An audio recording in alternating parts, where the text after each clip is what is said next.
Perempuan di kereta bawah tanah melepaskan sepatunya. Kulit putih yang menjulang. Laki-laki di sekitarnya tidak tahan lagi menarik nafas. Perempuan menyadari tatapan para laki-laki. 죽냐?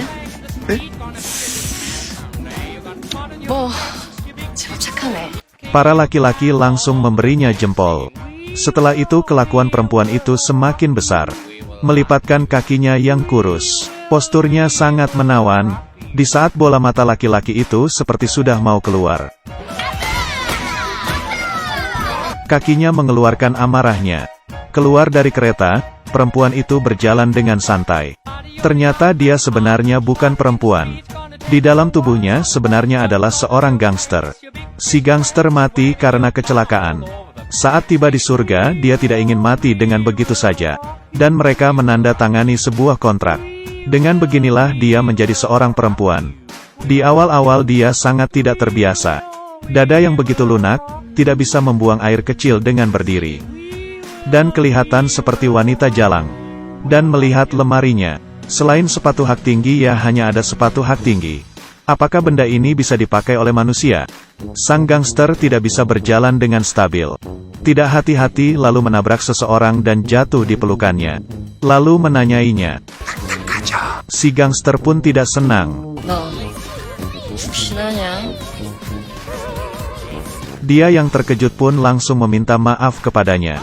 Di malam hari, kedua orang itu bertemu lagi. Dan mereka merasa sepertinya saling mengenal. Setelah memastikan ternyata memang orang yang benar. Dia pun langsung memeluk si gangster. Kedua orang semakin dekat. Si gangster itu tidak bisa menghindar. 남자다. 바로 내가 사나이. Tapi naluri wanita itu masih membiarkannya berinisiatif. Setelah berciuman, kedua orang ini akhirnya saling mengenal. Ternyata kedua orang ini adalah kakak adik yang bersama-sama ke surga. Karena tidak ingin mati, mereka pun bersama-sama bereinkarnasi. Tetapi yang membuat si gangster itu cemburu adalah, dia reinkarnasi menjadi seorang yang begitu tampan. Sedangkan dirinya sendiri menjadi seorang wanita yang begitu lunak. Si gangster pun melihat badan temannya yang sangat bagus, tidak tahan dan menjilatnya. Sejak itu semuanya menjadi di luar kendali. Keesokan paginya setelah bangun, menyentuh benda yang tidak diketahui. Di saat saudaramu berubah menjadi seorang perempuan, kamu akan bagaimana? Hatimu pasti akan sedikit tergerak. Juga hanya aku sendiri kok. Dia terus menarik tali pinggangnya, hidup mati ingin tetap melihatnya. Hae-John yang malu tidak mau memperlihatkannya. Sebulan yang lalu dia masih saja seorang pria yang frustasi. Tidak disangka sekarang dia menjadi seorang yang begitu tampan. Badannya yang kokoh. Yang lebih hebatnya itu adalah identitasnya. Memiliki villa yang sangat besar. Jam tangan pun memiliki ruangan khusus untuk disimpan. Hae-John pun sangat senang. Setiap kali dia bangun dan melihat di cermin dia masih tetap mengira itu hanyalah mimpi. Kejadian selanjutnya lebih buruk lagi. Hae-John menyentuh sesuatu di balik selimutnya. Saat mengeluarkannya langsung merasa konyol. Yang lebih bodoh lagi ada di belakang. Sang gangster masih mengira dirinya adalah laki-laki. Dia tidak memakai apa-apa dan berjalan keluar setelah mandi. Hae-John kebingungan.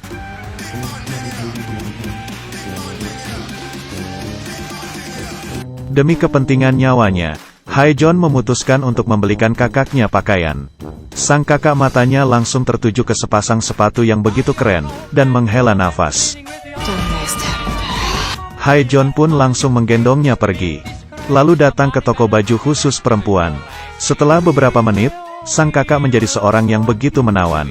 Heels dan terusan ketat hitam. Hae-John pun senang. Sang kakak protes. Boleh gak tidak perlu memakai stocking? Barang ini nyangkut di tengah-tengah bokong sangat tidak nyaman. Hae-John yang mendengar itu langsung membayar dan membawanya pergi. Siap sangka harganya ternyata 9 juta won. Dia pun tidak rela dan mengeluarkan kartunya. Tidak disangka ternyata itu adalah kartu VIP yang tidak ada batasannya.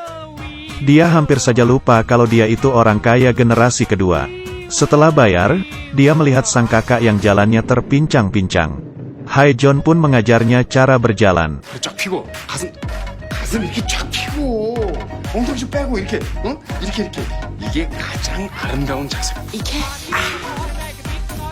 Ujung-ujungnya masih tetap saja gagal. Tiba-tiba sang kakak teringat dengan sebuah kamera. Dia memohon Haejeon untuk membelinya. 사주세요. 야, 야, Hari ini Haejeon langsung datang ke tempat dia bekerja. Berpikir untuk balas dendam, tetapi malah bertemu dengan putri yang diintimidasi. Gangster ini reinkarnasi menjadi seorang perempuan. Tetapi masih tetap ada harga diri yang tidak bisa dilepas. Hari ini dia pergi untuk menaklukkan para adik-adik. Tetapi karena parasnya yang begitu cantik dan manis, sehingga para adik itu mengira dia adalah wanita jalang. Sang kakak pun marah.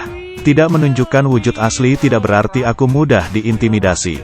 Hanya dengan beberapa gerakan, semuanya pun terjatuh. Tetapi hal yang sebenarnya terjadi adalah sang kakak digendong oleh si adik keluar. Berubah menjadi wanita, tenaganya pun juga menjadi lemah. Sang kakak sangat tidak berdaya.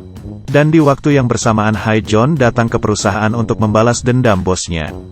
Di kehidupan sebelumnya, dia selalu kerja hingga lembur di kantor. Gajinya pun tidak mendapat hingga setengahnya. Dan juga seperti anjing selalu menemaninya pergi minum alkohol dengan pelanggan. Di hari pemakaman mamanya itu, si bos bahkan menganggap istrinya seperti seorang pelayan. Di saat itu dia sudah menahannya. Sekarang dia sudah mempunyai identitas ini dan dia sudah tidak takut lagi. Dia menghalang jalan si bos itu. Akhirnya puas setelah memaksa kepala bos memberinya hormat. Lebih kebetulannya lagi adalah, perusahaan tempat bos itu bekerja ternyata adalah bisnis dari ayah Haejeon. Di keesokannya, langsung menjadi bosnya si atasannya dulu itu. Dia mengintimidasi atasannya itu. Atasannya membawakan kopi, dan dia tidak ingin minum yang sudah dingin. Melihat atasannya yang ingin marah tapi menahannya, dia sangat puas. Dia juga ingin terus-terusan membalasnya.